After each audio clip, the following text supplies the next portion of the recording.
მადლობისა სამშაბათ საღამოს პოზიცია კვლავ პირდაპირ ეთერშია, რათა შემოგთავაზოთ განსხვავებული პოზიციები დღის და კვირის მთავარ თემებზე და მიმდინარე პროცესებზე.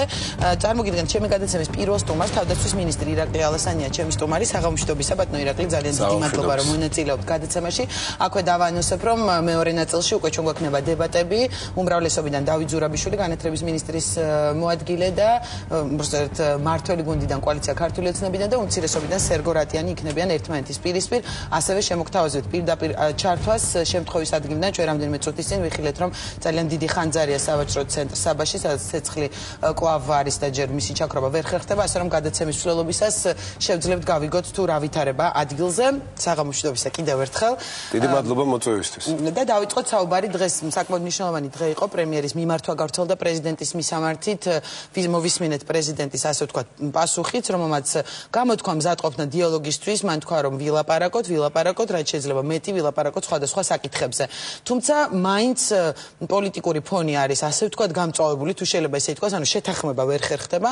როგორ ფიქრობთ, როგორ უნდა გაგრძელდეს ეს ურთიერთობები მხარეებს შორის, შესაძლოა გაღრმავდეს ეს ასე ვთქვათ დაპირისპირება, თუ დარჩა საკმაოდ დიდი რესურსი მაინც ეგრეთ წოდებული თუ კოჰაბიტაციისთვის, რაზეც უსაუბრობთ. პირველ რიგში მეც მინდა შევეხო იმ სამწუხარო ფაქტს, რაზეც ახლა იყო გადაცემა ამ სავაჭრო ცენტრში. ბედნიერება რომ ადამიანური მსხვერპლი არ არის, მაგრამ უამრავი ადამიანი დაზიანდა და იმედი მაქვს რომ ჩვენ მოვახერხებთ ამ ადამიანებს გვერდში დაუდგეთ ამ ზარალის გადატანაში. რაც შეეხება თვითონ დღევანდელი დღის პოლიტიკურ დინამიკას, კიდევ ერთხელ დავწმუნდი რომ ის ნაბიჯი რაც გადადგა პრემიერ-მინისტრმა ივანიშვილმა ამ შეთავაზებით, რომ გარკვეული სახის შენარჩუნების ასე ვთქვათ შანსი მიეცა პოლიტიკური ოპოზიციის ლიდერისთვის და ეს გაუთავებელი დებატები იმასთან დაკავშირებით თუ როგორ შეიძლება ვთქვათ ჩვენს ქვეყანაში საკონსტიტუციო შეთანხმებას მივახციოთ, არის თუ არა ამ ეტაპზე საჭირო იმ საკონსტიტუციო ცვლილების გატანა, არის თუ არა ეს საბოლოო ჯამში იარაღი ოპოზიციის და პრეზიდენტის ხელში რომ მთავრობის წინააღმდეგ საბოტაჟი განახორციელდეს. ყველაფერი ჩემი აზრით სწორედ ამ შეთავაზების შემდეგ და რამდენადაც მე მივხვდი და მოვისმინე პრეზიდენტის პასუხში მისი თანხმობის და შემხედრი ნაბიჯის შემთხვევაში იქნება დარეგულირებული. ჩემი აზრით უფრო დიდ სურათზე უნდა გავაკეთოთ აქცენტი. საქართველოს ამ არჩევნების შემდეგ მართლაც გადაიქცა შესაძლებლობის ქვეყანად, როდესაც ქვეყანაში ინგრევა ბიზნეს მონოპოლიები, როდესაც შესაძლებლობა ეძლევათ ბიზნესებს და ეკონომიკას განვითარდეს კონკურენტულ გარემოში, როდესაც სახელმწიფო უწყებები, თუნდაც თავდაცვის სამინისტრო რეალურად აღწევს ძალიან მოკლე 4 თვიან ასე ვთქვათ ვადაში ისეთ შესახებ ნაბიჯებს, როგორიც არის ვთქვათ 80%-ისთვის ხელფასების გაზრდა, ჩვენი სამხედრო მოსამსახურეების ჯანდაცვის უზრუნველყოფა, ავღანეთში ჩვენი მეომრების ხელფასებით უზრუნველყოფა, მაშინ როდესაც სოფლის მეურნეობაში იდება ასეულობით მილიონი პირველად ბოლო 9 წლის განმავლობაში და ბუნებრივია ჩნდება შესაძლებლობა რომ 55% მოსახლეობის, რომელიც სწორედ სოფლის მეურნეობაში იყო დაკავებული, მათ გაუჩნდეს სამუშაო ადგილი, შემოსავალი. ჩვენ კარგავდით აი ესეთ გაუთავებელ უაზრო პოლიტიკურ, ასე ვთქვათ, დაპირისპირებაში მთავარ ფოკუსს ჩვენი ქვეყნის მომავალზე და სწორედ ეს შეთავაზება ჩემი აზრით გახსნის და საფასუხოდ უკვე პრეზიდენტის გადმოდგმული ნაბიჯი გახსნის სწორედ აი ამ ხედვას მომავლისკენ, საქართველოს წავიყვანოთ უკეთესობისკენ და ეს არის საფუძველთა საფუძველი ის თუ რატომაც გააკეთა ეს შეთავაზება და როგორც აღმოჩნდა ეს შეთავაზება იყო დროული, ძალიან სწორი და შემხედრი ნაბიჯი, რომელიც როგორც ჩანს გადმოიდგა ოპოზიციის მხრიდან, ამ ყველაფერს გაადვილებს. გარკვევით პრეზიდენტს არ უთქვამს ნამდვილად დაუჭერენ თუ არა ამ კონკრეტულ ცვლილებას ხარს, ეს ალბათ მე უმცირესობაზე და კენჭისყრაზე გამოჩნდება მარტის ბოლო, თუმცა მე მაინც მინდა მიმართვის დეტალებს გავყვე პრემიერის და კითხოთ ესეთი რამ. დღეს აი ამ განცხადებაში ნათქვამია რომ ჩვენს მიერ ინიცირებული პრემიერის განცხადებას მიმართავს გულისხმობ ინიცირებული კონსტიტუციური ცვლილება პარლამენტში მარტის ბოლომდე დადგება კენჭისყრაზე. ეს კენჭისყრა კი უკვე ნამდვილად იქნება წყალგამყოფი. გნებავთ ულტიმატუმად მონათლეთ ჩემი სიტყვები, გნებავთ პოლიტიკურ დიდსულოვნებად. რას ნიშნავს წყალგამყოფი, ბატონო ირაკლი, რას გულისხმობდა პრემიერი, ანუ რას გულისხმობს ამ შემთხვევაში მართველი გუნდი მერე, რამე სხვა ახალი რეალობა შეიძლება დაიწყოს იმ შემთხვევაშიც თუ ვთქვათ არ მოხდა მიღება ამ საკონსტიტუციების. მე გეტყვით რომ რეალურად ახალი პოლიტიკური რეალობა გაჩნდა 1 ოქტომბრის არჩევნების შემდეგ. და მიუხედავად მრავალგზის პრეზიდენტის ოპოზიციის მხრიდან აღიარებისა, ვერბალური აღიარებისა, რეალურად მე მრჩებოდა ისეთი განცდა, რომ ვერ ეგუებოდნენ ამ ახალ რეალობას. ხალხის მიერ ძალაუფლების მიცემა არჩევნების გზით პრემიერ-მინისტრისთვის, ახალი კაბინეტისთვის, აი ამის განხორციელებაში ვერ ხედავდნენ საკუთარ როლს, ახალ როლს, ოპოზიციის როლს და ისინი იქცეოდნენ თითქოს თქვა ისევ არსებობს გარკვეული პერგეტები მაგათ ხელში და ეს დამოკლეს მახვილივით ჩამოკიდებული ეს საკონსტიტუციო უფლება პრეზიდენტის, რომელსაც ნებისმიერ დროს შეეძლო გადაედგა ნაბიჯი და დაეთხოვა ახალი ხალხის მიერ არჩეული მთავრობა, ეს რა თქმა უნდა იყო ბერკეტის დესტაბილიზაციისკენ და განსაკუთრებით როდესაც მოლოდინის საზოგადოებაში აბსოლუტურად განსხვავებული არჩევნების შემდეგ რომ მიეცეს ახალ ხელისუფლებას პრემიერ-მინისტრს სრულად განახორციელოს ის ეკონომიკური რეფორმები თუნდაც ის სხვადასხვა უწყებებში დაწყებული სიახლეები პირველ რიგში ქვეყნის ეკონომიკური გათავისუფლება მონოპოლიებისგან გათავისუფლება ამ ყველაფერს სჭირდება ბუნებრივია პოლიტიკური სტაბილურობა მე ახლახანს გახდით ნატოს აისაბის მინისტრების შეხვედრაზე ბრიუსელში და იქაც ბუნებრივია მაღალი შეფასება ეძლევა და საყოველთაო თანხმობაა იმაზე, რომ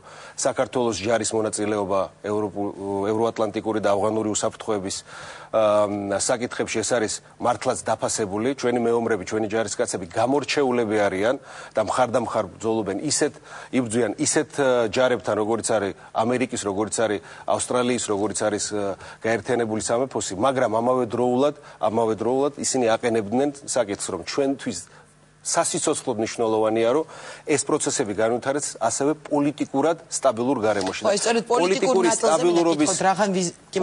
სტაბილურობის გარანტია არის ის, რაც დღეს შესთავაზა პრემიერ-მინისტრმა ოპოზიციის ლიდერს სააკაშვილს და მე შეიძლება თქვენ ცოტა თქვა სხვანაირად გაიგეთ, მე რაც მოვისმინე იქ დამჭა შტაბ-ჭრილება, რომ პრეზიდენტი მზად არის თავის უმცირესობას მოუწოდოს რომ დაუჭიროს მხარე ამ ცვლილებას და ეს იქნება ძალიან კარგი. ორივე მხარე. იქ მოლაპარაკებებში გაჩნდა რაღაც სხვა საკითხი, რის გამოც ვთქვათ შემდეგ უკვე უშედეგოდ დასრულდა. ანუ ფიქრობთ რომ მაინც ამ საკონსტიტუციო ცვლილებაზე ვთქვათ იმ საჯარო მოხელეების ამნისტიის შესახებ კანონის გარეშე შესაძლოა, იმიტომ რომ აქ იყო ერთი პაკეტი წარმოდგენილი. მესმის, მაგრამ ჩვენ სწორედ მაშინ ჩვენთვის და უпростоრედ უმრავლესობისთვის მიუღებელი იყო ეს ხისტად პირდაპირ დაყენება საპირწონეთ ამ საკონსტიტუციო ცვლილებების ეს ამნისტიის და შეწყალების თემა, თუმცა ეს თემაც ჩვენთვის და უმრავლესობისთვის არის განხელვის საგანი და ჩვენი პოზიცია ძალიან კარგად ჩამოაყალიბა პარლამენტის თავმჯდომარემ რამდენიმე დღის წინ თავის განცხადებაში.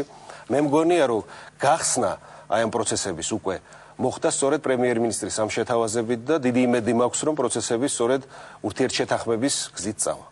კარგი, და რადგან პარლამენტის თავმჯდომარე ახსენეთ, დღეს დავით უსუფაშმა თქვა, რომ დამთავრდა განხილვების დრო, გადაწყვეტილებების დრო მოვიდა პრემიერის მიმართვის შეფასებისას. მე მაინც მინდა კითხოთ, რა გადაწყვეტილებების დრო დგება მართველი გუნდის მხრიდან, გულისხმობ იმ ნაწილში, რომ თქვათ მარტის ბოლოს ჩავარდა ეს კენჭისყრა. მე მაინც ვკითხულობ, იმიტომ რომ აქამდე სულ ამაზეა საუბარი, რა იქნება ამას საზოგადოება იხილავს და პარლამენტი გადაწყვეტს, მაგრამ მაინც შესაძლოა ისეთი გადაწყვეტილებების მიიღების დრო დაიწყოს, ან არის ისეთი გადაწყვეტილებები მიიღოს უმრავლესობამ, რომ დადგეს საკითხი და პრეზიდენტი ვთქვათ იძულებული გახდეს მერე მთავრობა დაითხოვოს, იმიტომ რომ მთავარი ხო ამ ბერკეტზეა საუბარი, რომ ეს ბერკეტი ჩამოერთვას ეს საკონსტიტუციო უფლება პრეზიდენტს.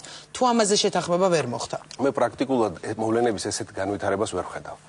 აქედან გამომდინარე მე მაინც მაქვს შინაგანი რწმენა იმისი, რომ ჩვენ მოახერხებთ, რომ დიდი მხარდაჭერით ეს საკონსტიტუციო ცვლილება გავიტანოთ პარლამენტში. კიდევ ერთხელ მინდა გავაჟღერო აი ეს მთავარი ასე ვთქვათ რაც ჩადებული იყო პრემიერ-მინისტრის ამ მიმართვაში ოპოზიციის ლიდერის მიმართ რომ ახალი რეალობაა საქართველოში და ჩვენ არ გვინდა არც ივანიშვილს არ უნდა რომ ის რაც 9 წლის განმავლობაში კეთდებოდა ყველაფერი მართლაც აღიარებული და შეფასებული იყოს როგორც წარუმატებლობა ამ 9 წლის განმავლობაში და სწორედ დისკრედიტაცია იმიტომ რომ იქ მართლაც იყო გარკვეული რეფორმები რასაც გარკვეული შედეგი მოყვა მაგრამ მიუხედავად ამისა ჩვენ გვეძლევა დღეს შანსი თელ საზოგადოებას მათ შორის პოლიტიკაში მყოფ როგორც უმრავლესობას ასე უმცირესობას რომ ახალი ფურცლით დავიწყოთ ჩვენი ქვეყნის მომავლის შენება აქ არავითარ შემთხვევაში ხაზი მინდა გაუსვა არ იგულისხმება ის რომ ჩვენ ყველაფერი დავივიწყოთ რაც მოხდა დღემდე ეს შეუძლებელი ამ საზოგადოებაც ამას პატიებას გულისხმობ თქვა ერთგვარად იმიტომ რომ არის ისეთი კრიმინალური დანაშაულობები რომლებსაც იძიებს საგამოძიებო სამსახურები რომელსაც თუ პასუხი არ გაეცა თუ არ დადგა ობიექტური ჭეშმარიტება მაშინ ვერანაირ სამართლიანობის აღდგენაზე საუბარიც ვერ იქნება და რაც მთავარია პრეცედენტი კიდევ ერთხელ არ იქნება დაშვებული სახელმწიფოს განვითარებაში რომ ვინც დააშავა ის დაისჯება აქ არის კიდევ ის ხაზი მინდა გავუსვა კრიმინალურ დანაშაულობებს სამოხელეო დანაშაულს რაც შეეხება გადაცდომებს რაც შეეხება ბუნებრივია ისეთი ძალადობრივი სისტემა იყო შექმნილი 9 წლის განმავლობაში, რომ თუ კი ამაზე ყველას გამოვეკიდეთ, საჯარო სამსახურის 90% შეიძლება სხვადასხვა ფორმით პასუხისგებაში მიეცეს. აქ გვაქვს სრული, ასე ვთქვათ, გაგება უმრავლესობას, რომ ეს არ უნდა მოხდეს და სწორედ ამიტომაც იმ ფორმით, როგორც შესთავაზებული იქნა შეწყალების, ასე ვთქვათ, ფორმა, ეს არის ჩემი აზრით ყველაზე უფრო მისაღები, იმიტომ რომ ჩვენ უნდა გავაჩინოთ საჯარო სამსახურში სტაბილურობის განცდა. არ შეიძლება რომ თავრობის შეცვლით, მინისტრის შეცვლით მთლიანად ინგრეოდეს საჯარო სამსახური, ყველას თავისი მეგობარი, თავისი გუნდის წევრი მიყავდეს, ასე ვთქვათ, პოლიტიკური თანამდებობები ბუნებრივია უნდა შეიცვალოს, მაგრამ სისტემას გულისხმობს საჯარო სამსახურს და ამით ჩვენ სტაბილურობის განცდას გავუწევთ და მემკვიდრეობითობის განცდას გავაჩენთ. ეს აუცილებელია, რომ საჯარო სამსახურში არსებობდეს. ზუსტად შეთავაზებული მართველი გუნდის ხრიდან რამდენიმე ვერსია გაჟღერდა, მაგრამ საბოლოო როგორია, მე მგონი ბოლომდე ცნობილი არ არის, ეს გულისხმობთ იმას, რომ თქვა მაღალი თანამდებობის პირებს, თუ კი ისინი აღიარებენ 5 წუთით, როდესაც საჯარო სამსახურში მუშაობის უფლება არ ეძლევა. ხო, ეს არის უმრავლესობის ვერსია. ჩვენ გვახსოვს რა პირობებში ვითარდებოდა წინასაარჩევნო კამპანია, ზოგადად ბოლო წლებში საქართველოს ყველა უწყება და მათ შორის განსაკუთრებით რეპრესიული უწყებები, როგორც არის შინაგან საქმეთა სამინისტრო, თავდაცვის სამინისტროს სამხედრო პოლიცია, რა მეთოდებით პოლიტიზირებულად, რა მეთოდებით ებრძოდნენ საზოგადოებას, საკუთარ მოქალაქეებს. დღეს გახდა ჩემთვის ცნობილი და ხვალ ამაზე იქნება ალბათ სპეციალური, ასე ვთქვათ, ინფორმაციაც გავრცელებული, რომ თვითონ სამხედრო პოლიციის მიერ და შესაბამისი სტრუქტურის მიერ თავდაცვის სამინისტროში სპეციალურად უკანონოდ, რა თქმა უნდა, შესყიდული იქნა ის, ასე ვთქვათ, სატელიტური თებშები, რომელიც შემოიტანა მაშინ სხვადასხვა კომპანიებმა იმისთვის, რომ მიეწოდებინათ რეგიონებისთვის და მაუწყებლობა, ისეთი როგორც ხო მეცხრე არხი და სხვადასხვა საკაბელო მაუწყებლობები გასულიყო რეგიონებში.